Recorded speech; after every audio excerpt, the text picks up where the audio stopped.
आणि म्हणून चक्रधर स्वामींच्या सत्य, अहिंसा, मानवता आणि समानता या जागतिक मूल्यांचा गौरव करण्यासाठी आणि त्यांच्या तत्त्वज्ञानाचा प्रसार आणि जागर संपूर्ण विश्वभर होण्यासाठी हा निर्णय आम्ही घेतला।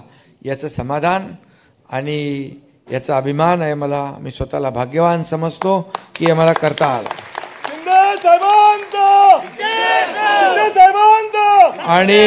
आणि माझ्या लाडक्या बहिणींसाठी पण निर्णय घेतले, लाडक्या भावांसाठी घेतले, लाडक्या शेतकऱ्यांसाठी घेतले, लाडक्या ज्येष्ठांसाठी घेतले आणि आपल्या सगळ्या संत महंतांसाठी देखील घेतले। कारण संत महंत हे महाराष्ट्र ही संतांची भूमी आहे, ही वीरांची शूरांची भूमी आहे।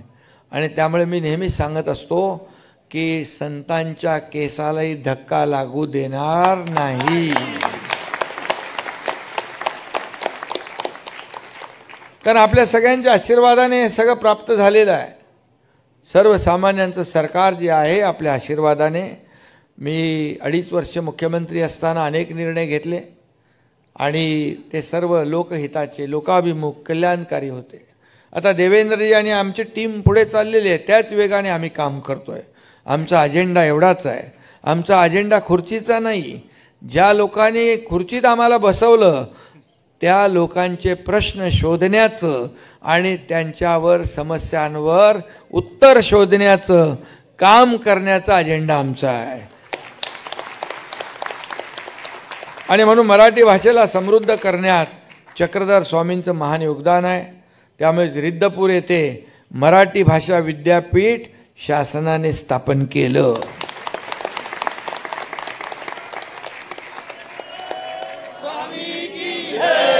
श्री चक्रधर स्वामींच्या कार्याशी संबंधित 5 देवस्थानांच्या विकास आराखड्यांनाही आपल्या शासनाने मान्यता दिलेली आहे।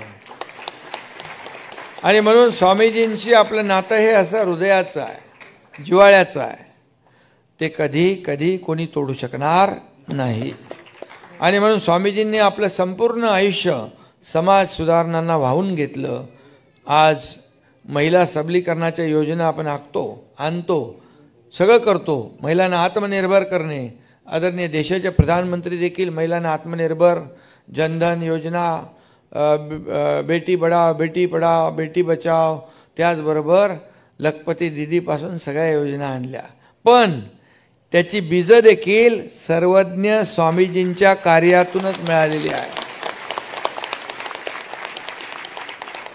आणि म्हणून चक्रधर स्वामींचे तत्वज्ञान आणि कार्य कायम प्रेरणा देणारा आहे।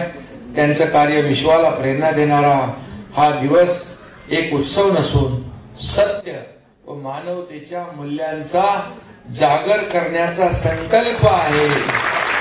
आणि म्हणून मी आजच्या दिवशी स्वामीजींना कोटी प्रणाम करतो, कोटी वंदन करतो। मनापासून आपल्याला सगळ्यांना धन्यवाद देतो।